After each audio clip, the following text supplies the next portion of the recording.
গণ অভ্যুত্থানে ক্ষমতাচ্যুত আওয়ামী লীগ ও তার সহযোগী সংগঠনের নেতাকর্মীদের অনুপ্রবেশ ঠেকাতে দলীয়ভাবে কঠোর অবস্থান নেওয়া হলেও বিএনপির বিভিন্ন পর্যায়ের নেতারা তাদের সঙ্গে সমঝোতা করছেন বলে অভিযোগ পাওয়া গেছে। এমনকি এই তালিকায় ভাইস চেয়ারম্যান, যুগ্ম মহাসচিব সহ কয়েকজন কেন্দ্রীয় নেতার নামও এসেছে। এ নিয়ে ক্ষুব্ধ প্রতিক্রিয়া ব্যক্ত করেছেন বিএনপি ও অঙ্গ সংগঠনের ত্যাগী ও নির্যাতিত নেতাকর্মীরা। তবে অভিযুক্তরা বলছেন, রাজনৈতিকভাবে তাদের ঘায়েল করতে দলের ভেতর থেকে কেউ কেউ মিথ্যা অভিযোগ তুলছে।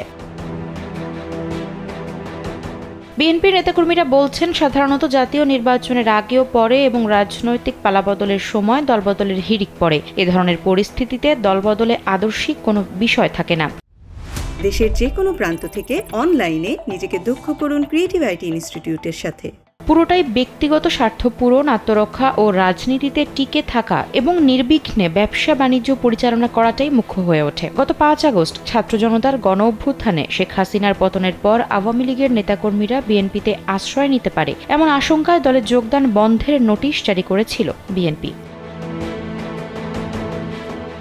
তবে দেশের বিভিন্ন স্থানে সমঝোতার মাধ্যমে বিএনপি এবং অঙ্গ সংগঠনের নেতারা আওয়ামী লীগের নেতাকর্মীদের আশ্রয় দিচ্ছেন। এক্ষেত্রে মোটা অঙ্কের টাকা লেনদেন এবং ব্যবসা বাণিজ্যে অংশীদারিত্ব দেওয়ার অভিযোগ উঠছে বিএনপি নেতাদের বিরুদ্ধে। গত কয়েকদিনে দেশের বিভিন্ন এলাকা থেকে বিএনপি ও অঙ্গ সংগঠনের বেশ কিছু নেতাকর্মী কালবেলার কাছে এমন অভিযোগ করেছেন।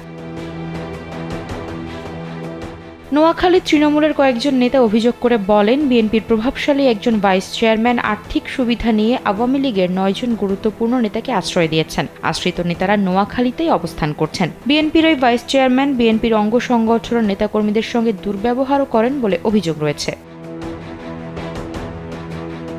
গত ৫ আগস্ট দুপুর থেকে নোয়াখালী সদর আসনের সাবেক এমপি একরামুল নোয়াখালীর কবিরহাটের নিজ বাড়িতে ছিলেন। জেলা বিএনপির সভাপতি গোলাম হায়দার বিএসসি ও একরামুলের বাড়ি পাশাপাশি এলাকায়। অভিযোগ উঠেছে, বিএনপি নেতা হায়দার বিএসসির যোগসাজশে একরামুল করিম চৌধুরী ও তার ভাগ্নে কবিরহাট পৌরসভার মেয়র রায়হান নিজ বাড়িতে অবস্থান করেন। মেয়র রায়হানের স্ত্রীর ব্যবহৃত গাড়িটিও হায়দার বিএসসির তত্ত্বাবধানে থাকায় বিষয়টি জানাজানি হলে এক পর্যায়ে গাড়িটি সরিয়ে ফেলা হয়।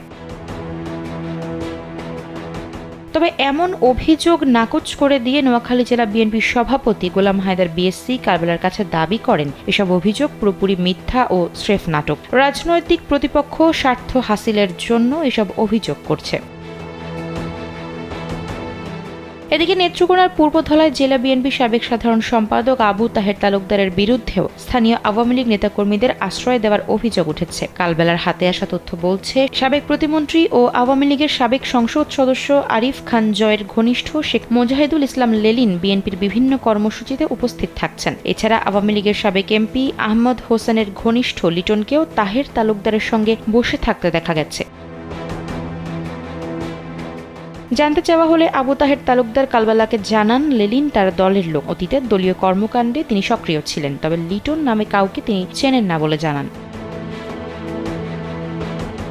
আফসারা নাজ, কালবেলা।